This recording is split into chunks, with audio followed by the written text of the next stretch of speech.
Então, estamos aqui reunidos, né, na Sociedade de Estudos Espíritas Francisco de Assis, para estudarmos hoje a nossa quinta aula sobre as parábolas e ensinos de Jesus, mas nós estamos fazendo, né, sempre avisamos isso, que a pessoa que assistiu o vídeo pode estranhar, nós estamos fazendo uma caminhada em relação à história do povo de Israel. Logicamente, nós não vamos abordar tudo, mas iremos buscar ressaltar os pontos mais importantes para que, quando começar, tenhamos dado início ao estudo das parábolas, se torne mais fácil para nós compreendermos essas parábolas, essas histórias que o Senhor nos trouxe, né? Então, hoje, nós iremos falar sobre o nosso irmão Isaac, filho de Abraão. E é muito interessante conhecer essa história de Isaac. Então, vamos partilhar o nosso ecrã aqui para que todos possam acompanhar a nossa aula. Então, nós estamos aí, né? Parábolas e Ensinos de Jesus, aula 5. Aqui, lembrando sempre que estamos tratando da nova aliança e da antiga aliança, né? Ainda estamos tratando da aliança abrâmica, porque Isaac é filho de Abraão. E hoje nós vamos conversar um pouco sobre Isaac, um homem que tinha um caráter pacífico. Né? Então, é uma das características de Isaac. É o filho da promessa, aquele que foi prometido a Sara, que Sara, mesmo na idade avançada, iria gerar um filho, seu filho legítimo, Isaac. Né? E ele ficou conhecido como o filho da promessa, e tinha por irmão Ismael, o filho da escrava Agar. Então, Abraão teve 2 filhos. Ismael, o filho da escrava Agar, que estudamos na semana passada, e Isaac, o filho da sua esposa legítima, Sara. E o caráter de Isaac, ele era um homem pacífico. Isaac é um nome hebraico e significa ele sorri ou ele ri. Era uma característica do personagem de Isaac, né? Segundo a Bíblia, Isaac era o filho de Abraão e Sara, e pai de Esaú e Jacó. Inclusive, quem gosta da literatura brasileira, o nosso querido companheiro, irmão, grande escritor brasileiro Machado de Assis, tem um livro chamado Esaú e Jacó. Eu recomendo a leitura. Então, ele era pai de Esaú e Jacó. E ele é um dos 3 patriarcas do povo de Israel. O primeiro patriarca é Abraão, Isaac é o segundo patriarca, e seu filho Jacó será o terceiro patriarca do povo de Israel. Então, são os 3 patriarcas, né? Abraão, o avô, Isaac, o pai, Jacó, o neto. Então, são os 3 patriarcas do povo de Israel. Abraão, Isaac e Jacó. A história de Israel tem como marca o chamado de Deus aos patriarcas. Abraão, Isaac e Jacó contribuíram para o alicerce da fé do Antigo Testamento. Os antigos pais fundadores do judaísmo e do cristianismo. Então, né, a gente, de vez em quando, a gente escuta essa história, né? Nos Estados Unidos, eles têm os pais fundadores, né? Então, os judeus e os cristãos também têm seus pais criadores, que são Abraão, Isaac, Jacó, os 3 patriarcas que contribuíram para o alicerce da fé do Antigo Testamento. Alguns espíritas acham que não há necessidade de se estudar o Antigo Testamento. Na realidade, alguns espíritas têm um certo preconceito com a Bíblia. Dizem assim: se nós temos o Evangelho segundo o Espiritismo, por que o estudo da Bíblia? Nós, através desse estudo que estamos realizando, hoje é a quinta aula, nós estamos mostrando o porquê, a importância que tem o estudo da Bíblia, o estudo do Antigo Testamento, do Novo Testamento, porque essa é a base do cristianismo. Se nós não conhecermos a base, o nosso estudo doutrinário vai ficar inócuo. Então, nós estamos aqui conhecendo a base. Lembrando que, nessa descendência de Isaac, é que virá o Mestre Jesus. É dessa descendência de Isaac. É essa que foi a promessa que o Senhor fez a Sara. Da descendência de Isaac virá o Messias, que irá revolucionar o mundo. Por isso é importante conhecer essa base, a história dos patriarcas. No capítulo 22 de Gênesis, que é o primeiro livro da Bíblia, não confundir com o livro A Gênese, publicado por Allan Kardec. Então, no capítulo 22 de Gênesis, que é de autoria de Moisés, foi um dos livros que ele escreveu enquanto eles estavam no deserto, depois que saíram do Egito, e que faz parte de um conjunto de 5 livros: Gênesis, Êxodo, Número, Deuteronômio, e tem mais um aí, eu sempre esqueço: Gênesis, Êxodo, Números, Deuteronômio e Levítico, que é o livro das leis, Levítico. Então, no capítulo 22 de Gênesis, para manifestar a fé de Abraão, Deus o prova, ordenando-lhe que oferecesse seu filho Isaque em holocausto. Então, o anjo do Senhor, né? Nós já sabemos que é um dos enviados do Senhor, um espírito enviado do Senhor, decide provar a fé de Abraão. Porque Abraão, ele é conhecido como pai da fé. Então, esse filho foi um filho muito esperado. É o filho da promessa. E Abraão só teve esse filho, como diz a Bíblia, ele e Sara estavam em idade muito avançada, filho único, porque Ismael já tinha partido, era o filho da escrava, né? Toda aquela história que nós estudamos. Mas Isaac era o filho legítimo, o seu herdeiro das suas bênçãos, o herdeiro da sua religião, da promessa, dos bens materiais. E aí o anjo do Senhor diz a Abraão que ele tinha que oferecer o filho em holocausto. Ora, era costume da época que se praticasse o holocausto. Se pegasse um cabrito, né, dependendo da situação, um boi, uma cabra, uma ovelha, se erguesse um altar de pedra, né, mais ou menos de 1 metro, 1,5 metros, e ali em cima, com uma boa faca, sacrificasse o animal, sangrasse o animal e deixasse que o sangue corresse sobre as pedras. Era o holocausto que eles faziam ao Senhor. Um holocausto ainda vamos dizer assim, remanescente daquelas práticas do povo pagão lá da Caldeia, lá de Ur, porque era comum, né, entre os mesopotâmicos, essas práticas pagãs, esses holocaustos de animais.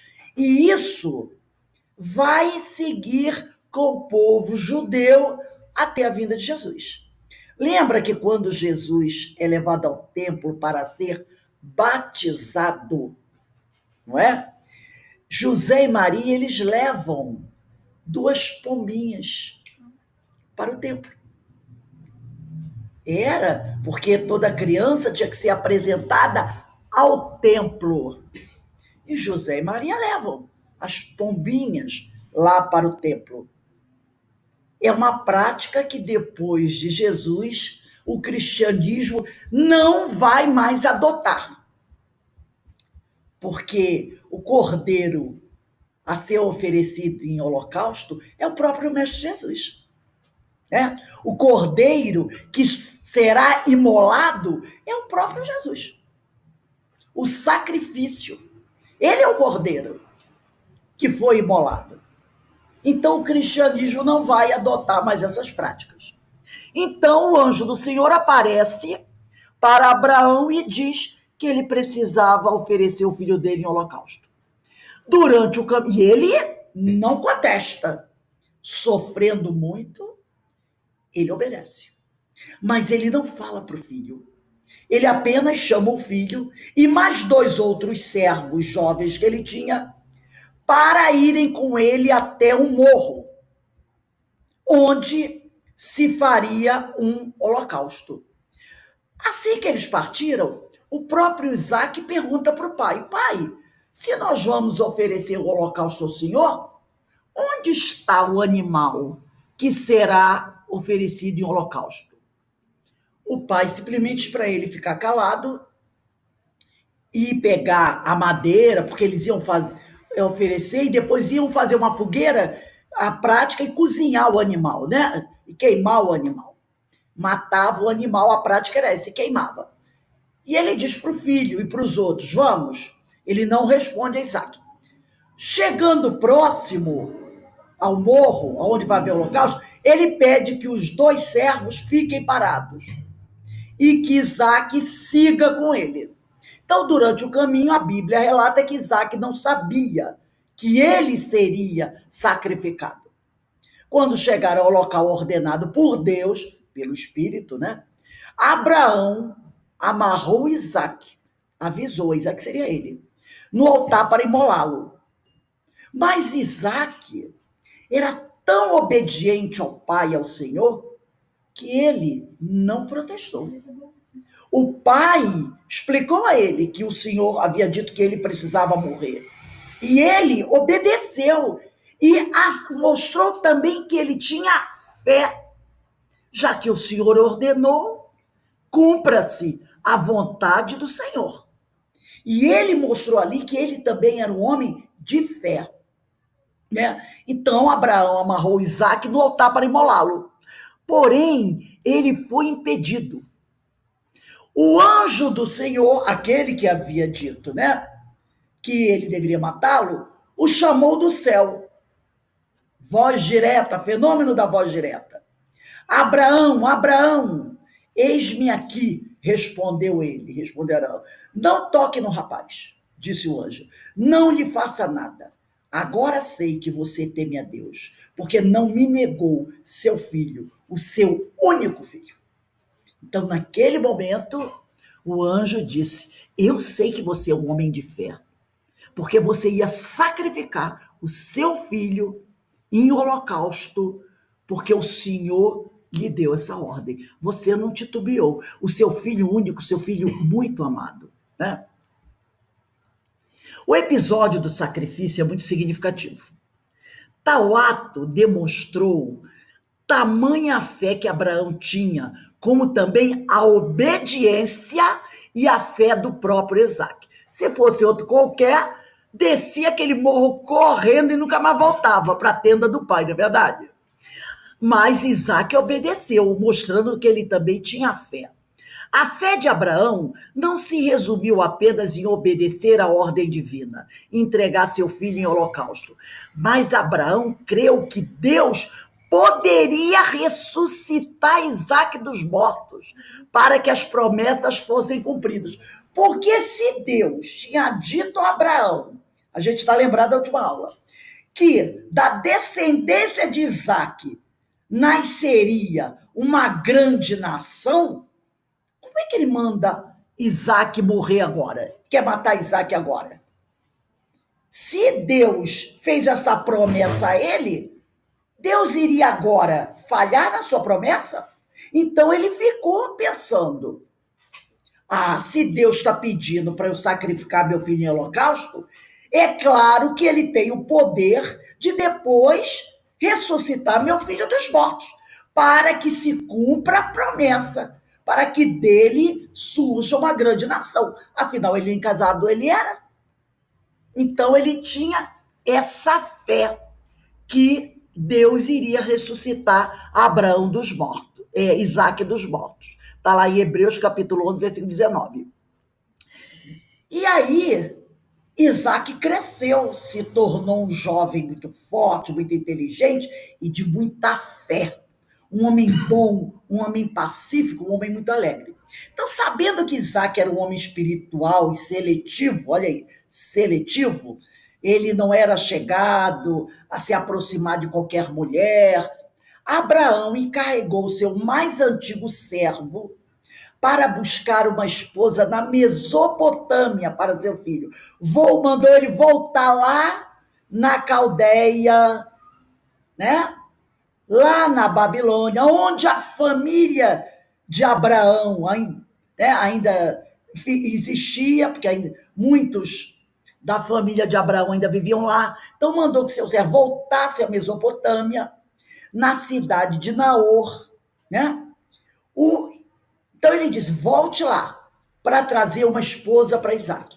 Na cidade de Naor, o mordomo, o servo de Abraão, orou ao Eterno, orou ao Senhor: seja, pois, que a donzela a quem eu disser, abaixa agora o teu cântaro para que eu beba, e ela disser, bebe, e também darei de beber aos teus camelos, esta seja a quem designaste a teu servo Isaac. Então o servo, chega no local, devia ser um oásis, e ali ele faz uma prece, porque ele precisava trazer uma esposa digna de Isaac.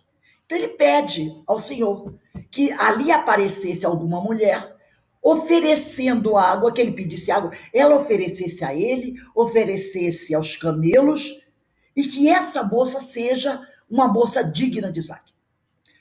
A moça que assim procedesse revelaria as seguintes virtudes: espiritualidade, gentileza, respeito, disposição e amor ao trabalho.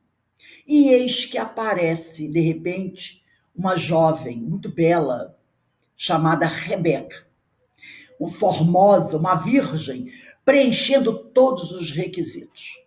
E aí, esse senhor, desse servo, vai buscar a família dela e lá ele se apresenta, fala que é servo de Abraão, todo mundo fica muito feliz, e ela é concedida em casamento ao filho de Abraão, que é Isaac. O casamento de Isaac e Rebeca foi um casamento, realmente, isso diz a tradição, que envolveu muito amor. Isaac e Rebeca se amaram muito. E pelo que diz a tradição, Isaac só teve uma esposa, Rebeca. Foi um grande amor, né? Tanto que tem a história de Isaac e Rebeca.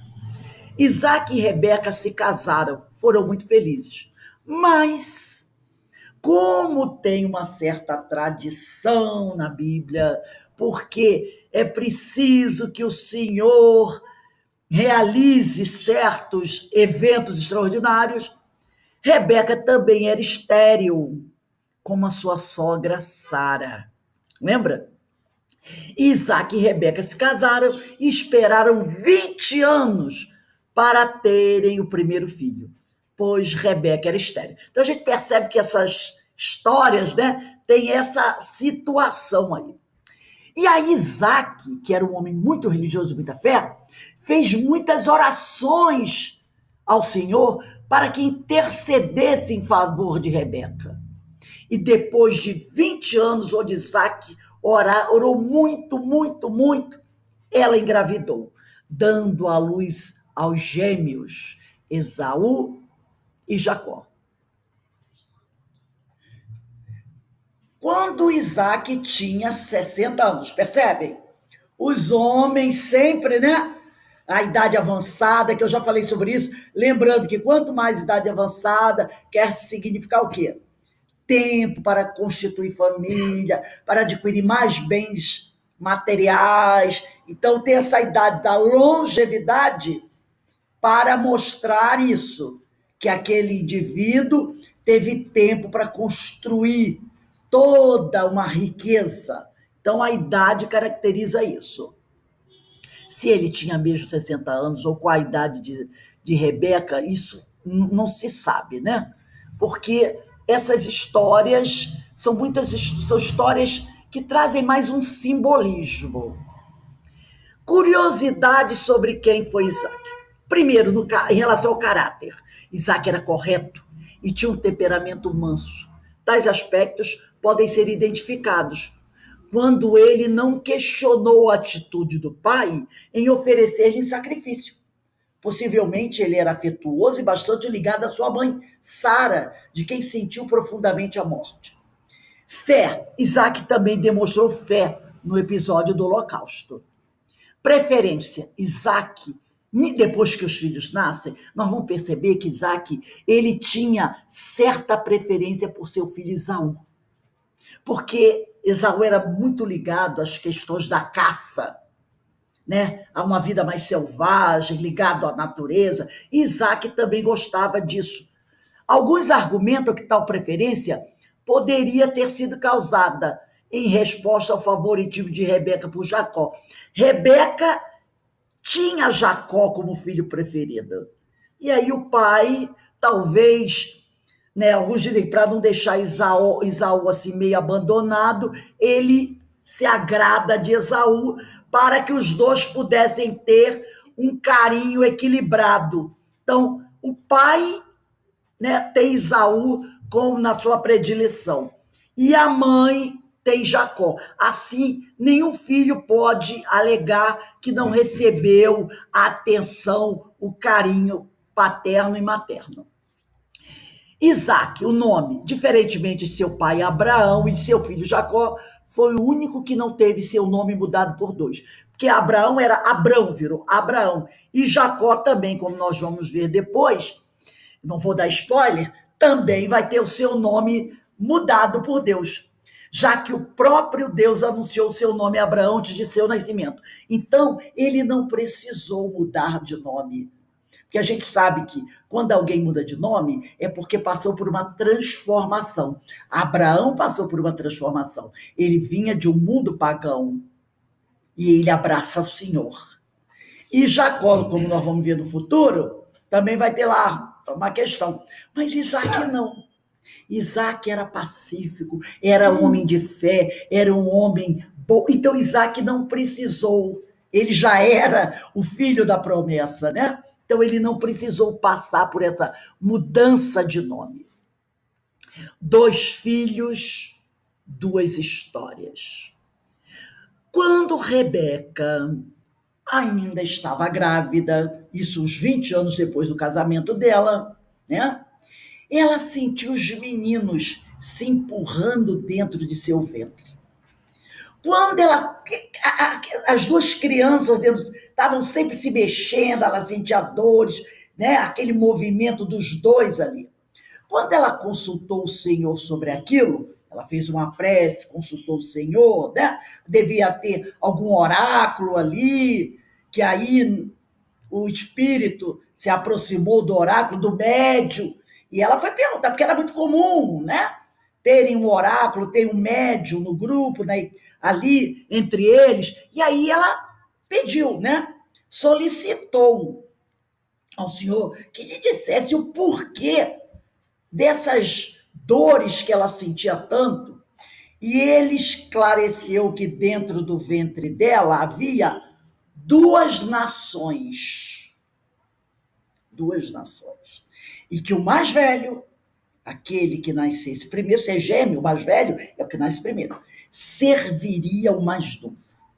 O mais velho, que nasceu primeiro, aquele que tinha a posse da progenitura, iria servir o mais novo.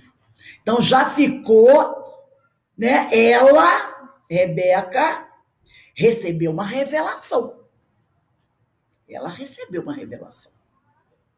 Aí a gente vai entender as atitudes dela futura. Então, ela recebeu uma revelação. O Senhor disse para ela: dentro de você tem duas nações, dois povos crescerão desses que estão dentro da sua barriga. E o mais velho servirá ao mais novo. Então, é uma revelação que o Senhor fez a ela. Reparem como o Senhor sempre procura as mulheres para fazer revelação. Ele fez a revelação a Sara. Ele disse: Sara, você terá um filho quando estiver em idade avançada. Do filho que você tiver, da descendência que você tiver, né? Da descendência do filho que vai nascer de você, virá o Messias. Então não foi de Abraão, é da descendência de Isaac. Viriu. Ele revelou isso a Sara. E agora o Senhor faz uma revelação para Rebeca, que dentro dela sairia duas nações, mas que o mais velho serviria o mais novo. Eram gêmeos, mas Esaú nascera primeiro. Esaú era o mais velho. Era o filho primogênito. Aquele que Isaac abraça. Era o filho primogênito, portanto. Ela, Rebeca, o que ela faz? Ela traz para ela o mais novo. Por quê? Olha a revelação. O mais velho serviria o mais jovem. Então ela traz, começa a ter todo um cuidado e uma preferência pelo mais novo. Porque na revelação dizia que o mais velho ia servir o mais novo. Então o mais novo começou a ser o preferido dela. E aí Isaac, para não deixar o outro filho sem carinho, abraça o mais velho. Então era o primogênito, portanto, Esaú, o mais velho, o querido de Isaac. Ele tinha como primogênito todos os direitos da primogenitura listados no Antigo Testamento.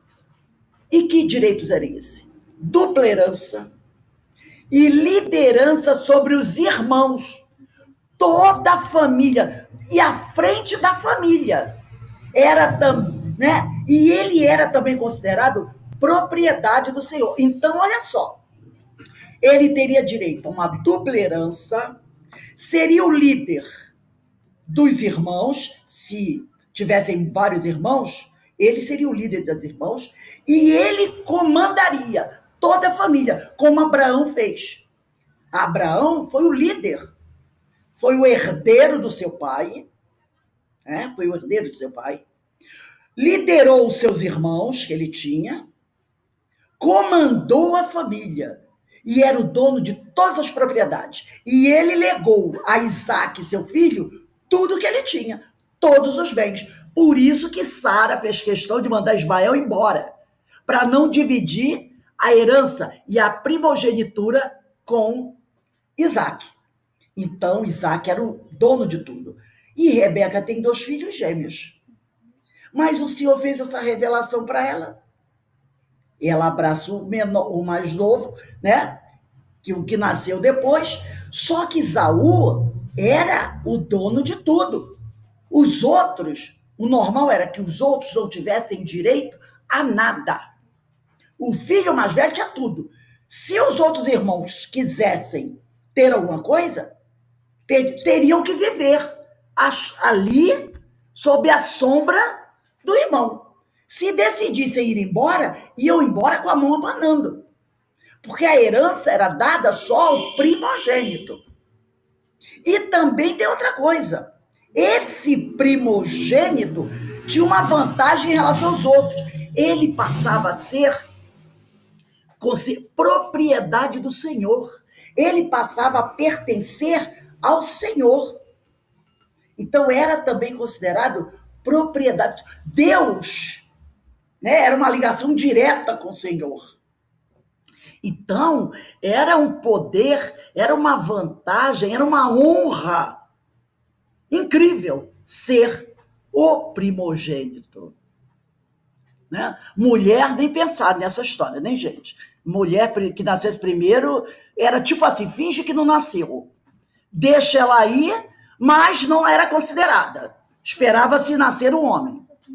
Aí ali também se espera, não só nascesse menina. E as escravas? Lembra de Agar? As escravas entravam aí para terem filho homem. O primeiro que nascesse homem, né, seria o grande primogênito. Porém, Esaú era um homem instintivo, acostumado a agir sem refletir. Certamente, ele jamais parara para avaliar o que significava ser o primogênito de seu pai Isaque, que, por sua vez, era o legítimo herdeiro da promessa que Deus fizera a Abraão. Promessa que um dia seria passada para ele, Abraão. Porque Isaac era o legítimo herdeiro da promessa que Deus fizera a Abraão. Deus fez uma aliança com Abraão e disse: Isaac é o teu herdeiro. Isaac me pertence. E ele era esse herdeiro de Isaac. Mas ele não se preocupava com isso.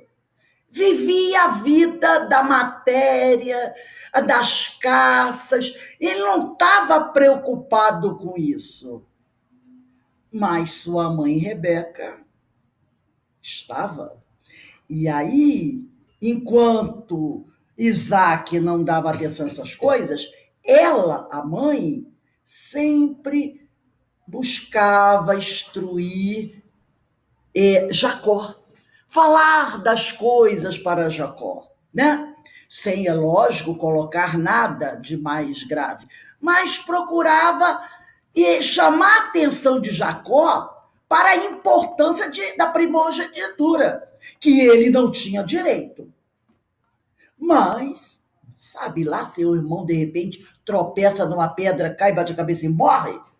Então ele tinha que estar preparado para qualquer situação que poderia acontecer. Já que ele era um homem que vivia da caça, de repente ele poderia, durante uma caça, ser atacado por um animal e morrer. De repente ele poderia cair num abismo, né?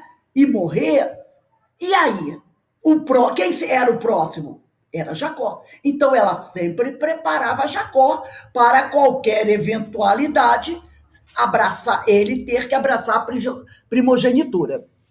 Então vamos continuando aqui, né? Caso permanecesse fiel à promessa, ele, Esaú, um dia entraria genealogicamente na linhagem direta do Messias, Jesus Cristo, porque todos aqueles da linhagem de Abraão um dia estariam na genealogia de Jesus, do Messias, né? Porque quando nós encontramos lá na Bíblia a genealogia de Jesus, começa lá, o último, Jesus. Aí você vai chegar lá, em Abraão. Então, se Esaú estivesse realmente comprometido, nessa genealogia de Jesus, que nós temos lá na Bíblia, o nome dele estaria, como o nome de Abraão está.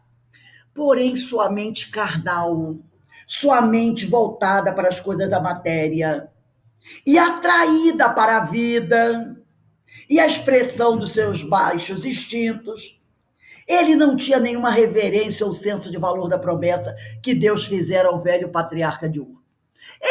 Ele sabia que era o primogênito, mas para ele bastava saber, você é o herdeiro, né? Você é dono de tudo, vou comandar tudo isso. Mas isso para mim não tem nenhum valor espiritual. Eu sou herdeiro. Então, ele tinha uma vida que não era aquela vida bem equilibrada, né? Tinha a sua mente voltada para as coisas da carne, não procurava manter um certo cuidado, mas ele era, por direito, o primogênito. Certa vez, quando Jacó preparava um ensopado, ele trouxe uma carne, começou a fazer um ensopado. Esaú, que era muito voltado para a pesca, a carne, para as coisas materiais, Esaú chegou também da caça, faminto, voltando do campo. Olhou para o irmão e disse assim: me dá um pouco do seu ensopado? É um ensopado vermelho, um ensopado feito de carne, né? Carne de caça. Estou cansado e faminto. E Jacó, espertamente, disse para ele: vende-me o teu direito de primogenitura, que eu dou da minha carne, do meu sopado. Jogou isso para ele. Vende-me. Me vende. Por quê? Porque ele vinha ao longo dos anos sendo chamado a atenção pela mãe da importância do direito de primogenitura. Sabedor de que o irmão era um pouco leviano, fanfarrão, sem estar muito ligado às coisas, ele deu, entre aspas, aí, um famoso golpe, né? Jogou essa. E disse para o irmão: vende-me o teu direito de primogenitura, que eu te dou a sua comida. Esaú, cheio de fome, não titubeou, fez a troca, perdendo seu direito de filho favorito e primogênito ungido de Deus. Ele, nesse momento, estava mais preocupado com o quê? Com as coisas materiais. Esaú trocou sua primogenitura por um prato de comida, porque estava com fome e não soube esperar um pouco mais pela provisão do Senhor. Esaú desprezou a sua herança. Então nós vamos percebendo aí, né, que ele, o primogênito, ele simplesmente não valorizou a questão espiritual. Não se pode servir a Deus e a mamão. Ele não valorizou a questão espiritual. E como ele queria viver nesse mundo material, ele não se preocupou com as coisas que ele iria receber do Senhor se continuasse prezando a vida do Espírito, se realmente valorizasse as coisas do Espírito. Ele desprezou a sua herança espiritual. Ele passou a viver como? Porque nós somos espíritos tendo uma experiência espiritual. Ele simplesmente se imaginou que era um homem material, um ser material, que de vez em quando podia ter uma experiência espiritual. Então, ele não dá valor à questão espiritual e troca tudo, abraça as questões materiais, sem valorizar a sua herança, sem valorizar que ele é um espírito encarnado temporariamente e que a verdadeira vida é a vida do espírito. Tudo isso ele desprezou, ele não deu atenção.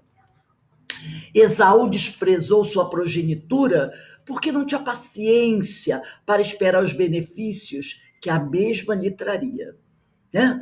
Então, e o irmão, inteligente, sabedor disso, ofereceu as coisas da matéria para Esaú. E Esaú se encantou com as coisas materiais e mergulhou nesse mundo.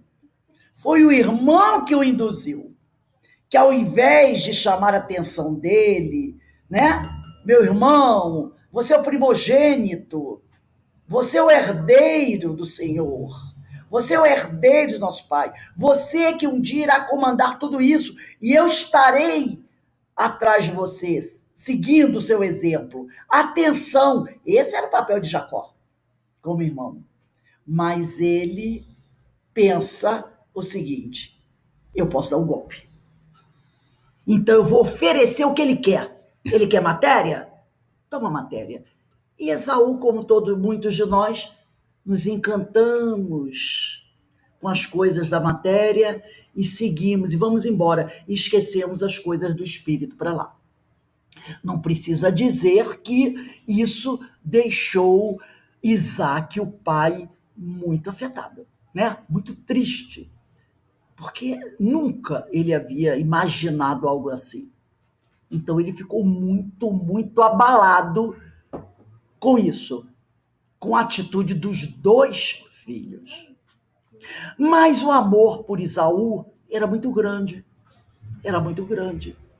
Então ele continuou dedicando ao filho todo o carinho, que ele sempre dedicara desde a infância, apesar do filho ter desprezado a sua herança.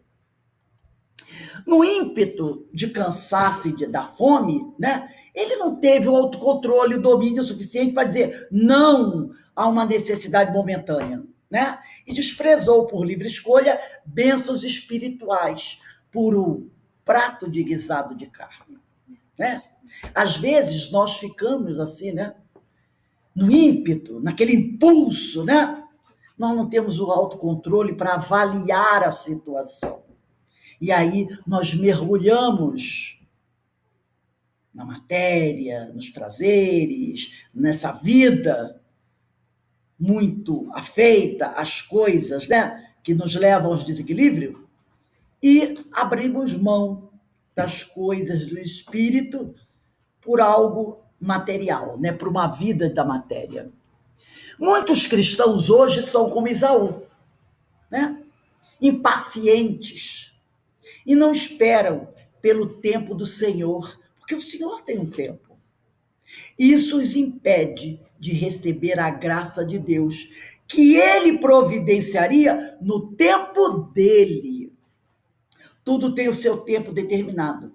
E há tempo para todo propósito debaixo do céu.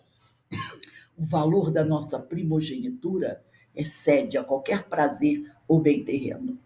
O Espírito é filho do Senhor, é criatura de Deus, né? E muitas vezes nós não esperamos pelo tempo do Senhor. Nós somos, né, imprevidentes, nós somos ansiosos e nós queremos acelerar o tempo de Deus. E a gente não entende que Deus não erra, né? No tempo dele, tudo virá até nós.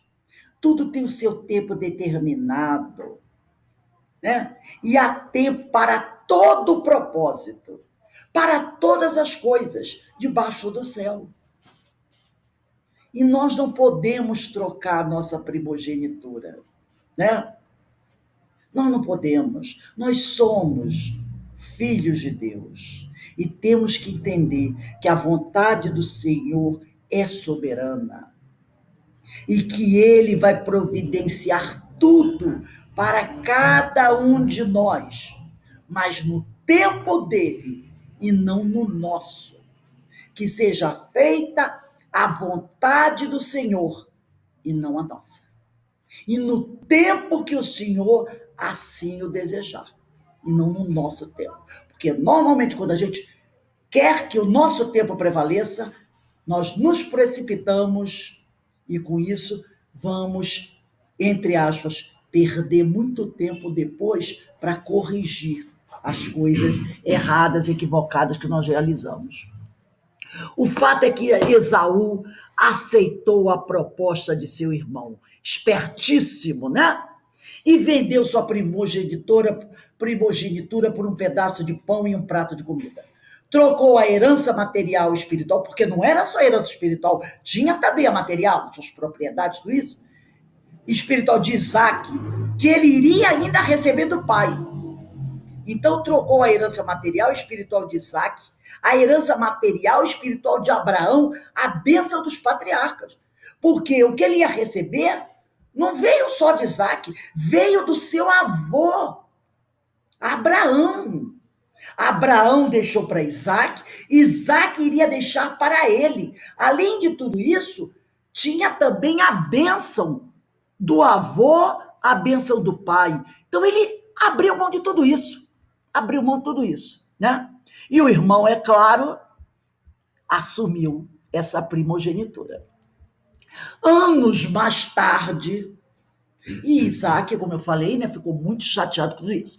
Anos mais tarde, Isaac estava velho e debilitado. E não enxergava mais, estava praticamente cego. E ele pensava que o fim de sua vida havia chegado. Então o que ele pensou? Vou chamar aqui o meu filho Esaú. Ele não é mais o meu herdeiro material. Jacó será o líder, o dono de tudo. será o que dirigirá a família e tudo mais. E receberá a bênção de Deus. Mas eu, como pai, eu posso dar a bênção ao meu filho. E se eu der a bênção ao filho amado, eu darei algo muito importante ao meu filho. Porque será quase como restituir a ele o direito à primogenitura. Era a bênção do pai, a bênção espiritual. Então Jacó ficaria com as propriedades, ficaria com a liderança da família, mas a bênção do pai seria de Esaú. E aí ele seria forte perante o clã, porque o outro é o herdeiro material. Mas Esaú seria aquele que recebeu a bênção do pai. E aí ele seria grande. Então ele chamou seu filho mais velho, Esaú, e lhe pediu que ele lhe preparasse uma refeição saborosa com carne de caça. Porque ele sabia que Esaú gostava de caçar. Então ele disse: Esaú, vai lá, faz uma sopa para mim, uma comida bem gostosa, que eu vou me alimentar e eu darei a você a minha bênção, porque você é meu primogênito. E Rebeca está lá escondida, atrás, né, da tenda, ouvindo. Lembra que a revelação que o Senhor fez para ela lá do início? O mais velho serviria o mais jovem? Ela está lá com suas conjecturas. O próprio Isaac deixa claro que seu objetivo era comer... Peraí, deixa eu voltar aqui que pulou um pouquinho. Não aqui... o próprio Isaac, que é o pai, né? Deixa claro para o seu filho Esaú que seu objetivo era comer a refeição que ele tanto apreciava, feita por seu filho mais velho. Então, abençoá-lo antes de sua morte, porque ele sabia que estava morrendo.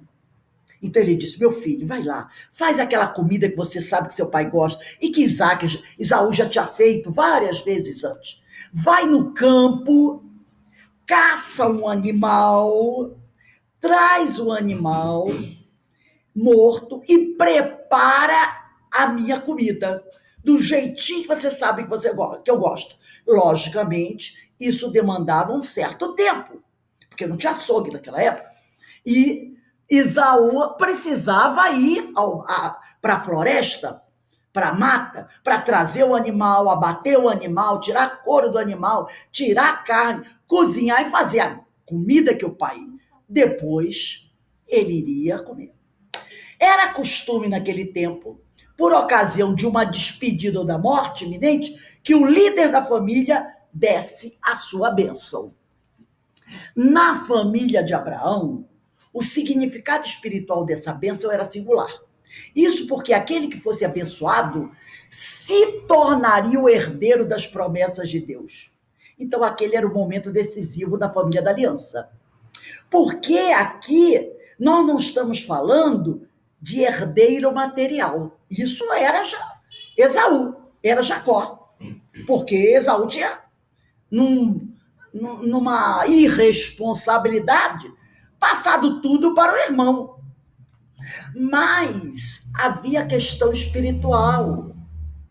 Que Abraão fez a aliança com o Senhor, né? Que da linhagem de Isaac sairia o herdeiro espiritual e que da sua linhagem viria o Cristo. Então os bens ficariam para Jacó, mas a bênção, o herdeiro das promessas de Deus, aí seria Esaú, o filho que ele amava. Então ele decide dar a bênção. Mas Rebeca está lá, vendo tudo. Raquel, a mãe, escutou escondido o pedido de Isaac e arquitetou um plano para que Jacó fosse abençoado em lugar de Esaú. Ela queria tudo: a herança material e a bênção espiritual. porque ela estava galgada naquela revelação. Ela pediu que Jacó, assim que Esaú foi à caça, ela pediu que Jacó fosse ao rebanho da família, que a família tinha um rebanho de cabras, de ovelhas. E o Esaú, coitado, ele foi buscar uma caça distante. Ele não quis um animal doméstico. O pai queria comer um guisado de caça. Ela então o que fez? Ela arquitetou um plano para que Jacó fosse abençoado em lugar de Esaú. Ela pediu que Jacó fosse ao rebanho da família e lhe trouxesse 2 bons cabritos, para que ela pudesse preparar uma comida saborosa do agrado de Isaac. Ela sabia, Isaac está cego, né? Olha que coisa maquiavélica. Então bastava apenas que Jacó lhe servisse a refeição no lugar de Esaú. E assim ele seria abençoado pelo pai. Jacó então argumentou com Rebeca que seu plano não daria certo. Isso porque ele e Esaú, apesar de gêmeos, eram muito diferentes. E o pai, mesmo cego, perceberia. Embora Isaac já fosse cego, ele facilmente poderia perceber que Jacó não era Esaú, ao apalpá-lo. Esaú era um homem muito cabeludo, era um homem muito forte, era um homem assim, de caça, né? E Jacó não. Jacó era um homem que tinha um corpo mais delicado, né? Esaú era mais viril. Então, o pai, ao abençoá-lo, ia perceber, vem cá, algo está errado aqui. Você não é Esaú. Mesmo cego, ele perceberia, né? Além disso, Jacó se mostrou preocupado em seu pai perceber sua trapaça, porque era uma trapaça. Caso isso acontecesse, ele sabia que poderia ser amaldiçoado ao invés de abençoado. Se o pai descobre o que ele está fazendo, ao invés de abençoá-lo, o pai o amaldiçoaria. E isso seria a desgraça total, a destruição. Ele poderia ser até imolado, apedrejado, levado até a morte por cometer esse crime. Mas Rebeca, o que ela fez? Assumiu a responsabilidade e disse que a maldição poderia cair sobre ela. Ele deveria fazer o que ela tinha mandado, o que na realidade ela tinha desde a infância preparado ele. Ela havia preparado Jacó para a primogenitura. E aquele era o momento, ela sabia que aquele era o momento de dar o grande golpe, né? Então ela diz para ele, faça, se algo der errado, eu assumo responsabilidade, né? Notavelmente, Jacó não se mostrou nem um pouco incomodado se o plano de sua mãe era moralmente aceitável ou não. Ele não parou para questionar, mãe, que isso? Vai enganar o meu pai, um homem que a senhora tanto amou, e o meu irmão é um homem tão... É meu irmão, eu vou fazer isso com ele? O problema dele era apenas o seguinte, se o troço der errado.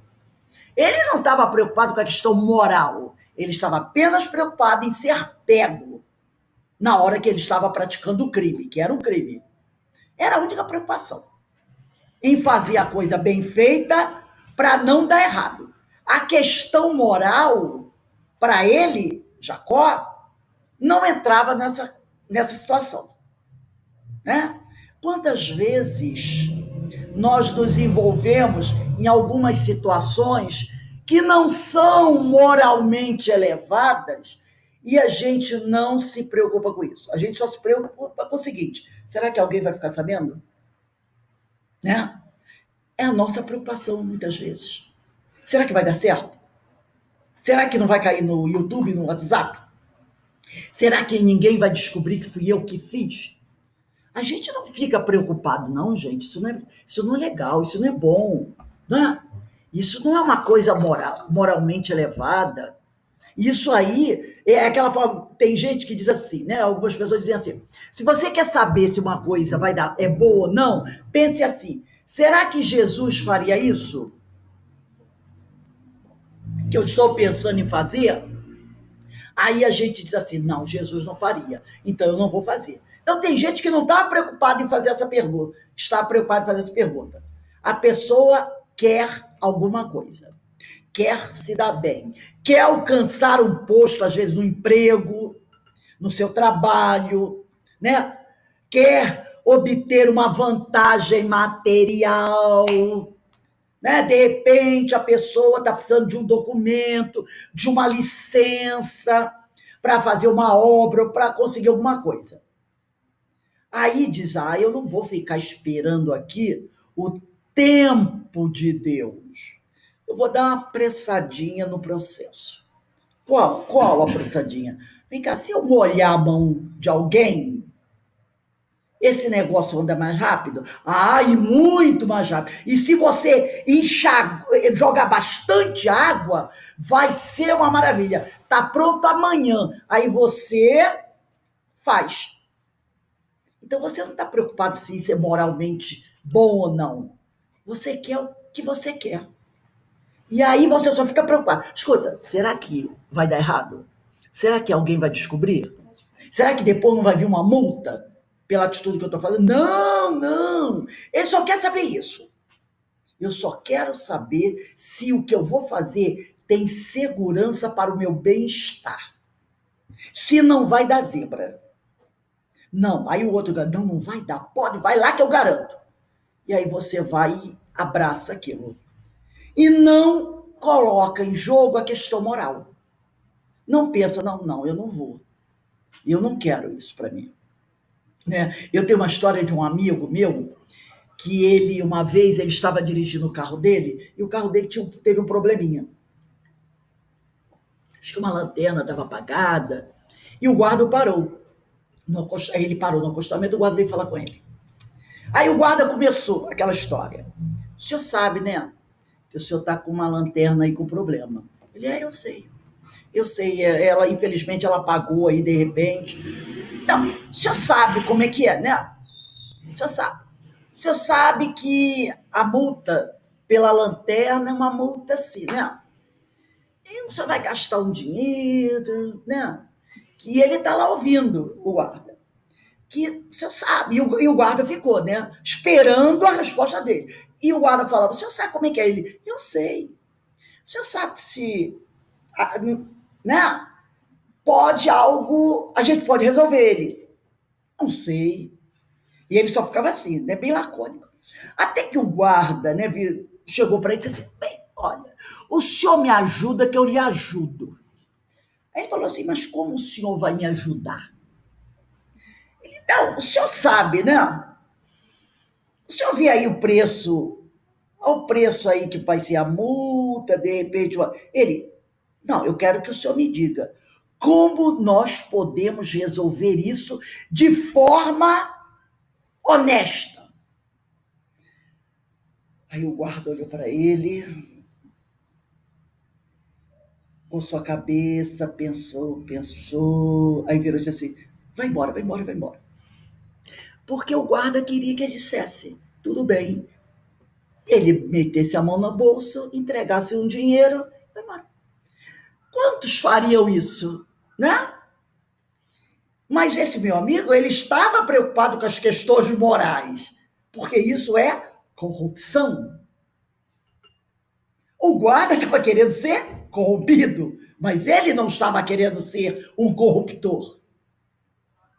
Então, muitas vezes, nós não nos preocupamos com as questões morais. Nós nos preocupamos, vai dar certo?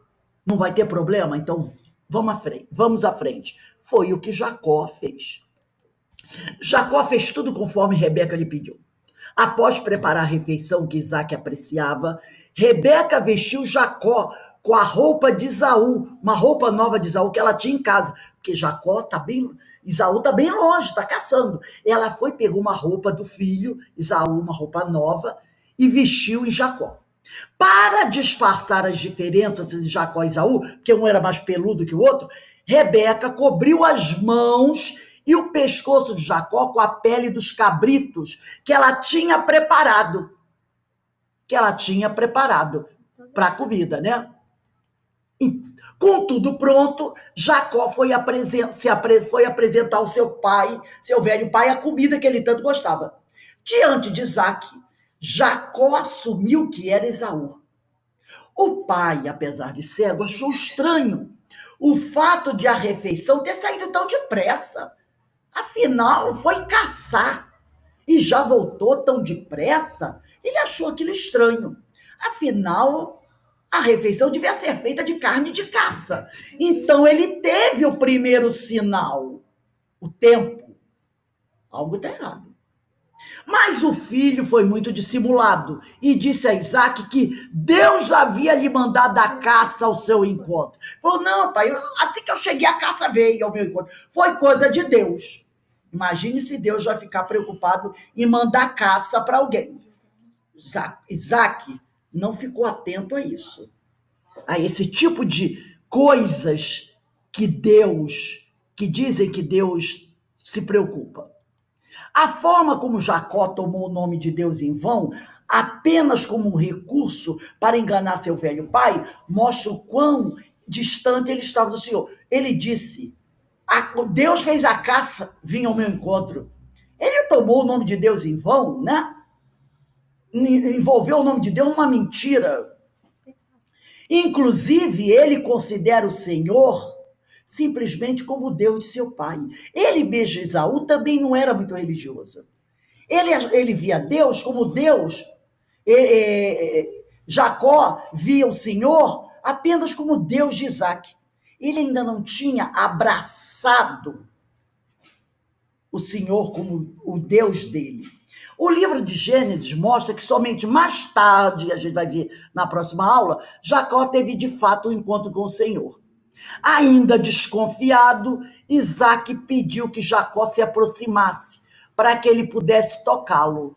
Ao tocá-lo, Isaac disse: a voz é de Jacó, porém as mãos são de Esaú. Então ele teve outra intuição. Né? A primeira foi do tempo do preparo da comida. Agora, ele ouve: a voz é de Jacó, mas as mãos são de Esaú. Então, ele teve intuições, ele teve sinais. Confuso, Isaac não conseguiu reconhecê-lo. E mais uma vez lhe perguntou se ele era realmente Esaú. Ele estava desconfiado. Jacó sustentou o plano até o fim e novamente afirmou ser Esaú. Esse diálogo revela como Isaac se equivoca ao querer se apoiar nos seus falhos sentidos naturais, ao invés de se atentar ao discernimento espiritual. Quantas vezes nós fazemos isso? Né? Nós nos deixamos impressionar pelas coisas materiais e não lembramos que somos espíritos. Não prestamos atenção nas nossas intuições, não prestamos atenção nos avisos, nos alertas, nos conselhos, nas orientações que vêm do plano espiritual. Nós nos deixamos levar.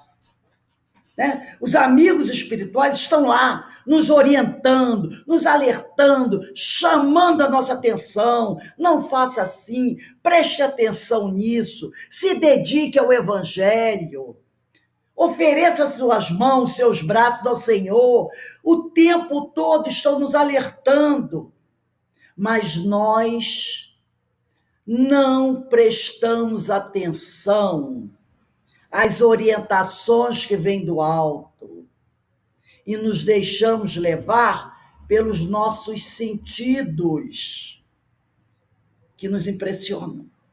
Enquanto isso, a palavra que vem do alto não encontra ressonância em nós. Não é? Foi o que aconteceu com Isaac. Depois, finalmente, Isaac foi convencido e comeu a comida que Jacó lhe trouxe. Terminando a refeição, Isaac pediu que Jacó chegasse mais perto dele e o beijasse. Lembra do beijo de Judas? O beijo fazia parte do ritual da bênção. Após o beijo, Isaac o abençoou. Agora Jacó era o dono de tudo. Enquanto isso, Esaú estava no campo, caçando uma caça inocentemente para trazer e fazer a comida do pai e receber a tão desejada bênção. Mas o irmão lhe roubara não só os bens materiais, mas agora também a bênção do pai, o seu direito à primogenitura espiritual, né? Então aqui nós colocamos Jacó e Esaú. A escolha é sempre sua. A escolha é nossa. Rebeca orientou mal o filho, mas Jacó, como filho de Isaac, tinha um exemplo do pai que era um bom homem e tinha o irmão, o amor do irmão. E ele poderia ter feito outra escolha, mas ele não fez. E, logicamente, ele terá que prestar contas do seu equívoco, das suas escolhas equivocadas que vão lhe trazer muitas dores para o futuro, e isso fica para a próxima aula.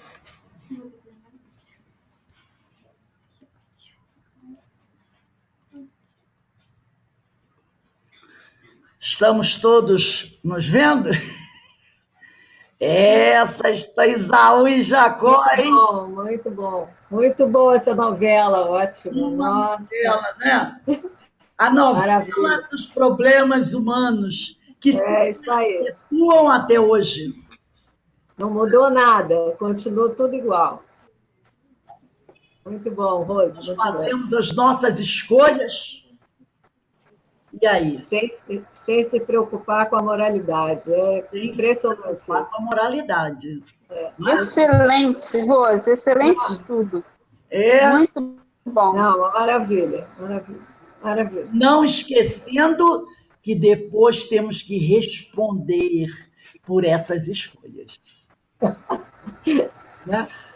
Tá A certo. semeadura é livre, É livre. mas a colheita é obrigatória. Obrigatório. Então, que nós aprendamos a semear bem, para que não venhamos depois a chorar na hora da colheita. Né? Então, meus amigos, alguém quer fazer mais algum comentário? Deu para entender a mensagem da história de Esaú e Jacó? Muito bom, Rose, muito bom. E essa mensagem fique aí. É isso aí. Eu nunca estudei assim, nunca. Muito bom. Excelente. E aí, a semana que vem será a saga de Jacó, porque ele terá que fazer uma colheita. Então, nós veremos a saga de Jacó, né? Consequência das suas escolhas, tá bom? Então, tá tudo bem? Então, vamos dar uma paradinha aí de uns 10 minutinhos e a gente retorna para o estudo de O Livro dos Médios, que também está muito interessante. Não é? E aí? Boa noite, obrigada, hein? Os dois estudos foram maravilhosos. E a gente tome cuidado com as atitudes de Esaú e com as atitudes de Jacó. Boa noite, tchau. Boa noite, Rose. Boa noite. A semana que vem não sei como coração é daqueles que que ficaram conosco. mas Bom, fiquem com Deus. Que o Senhor nos abençoe a todos.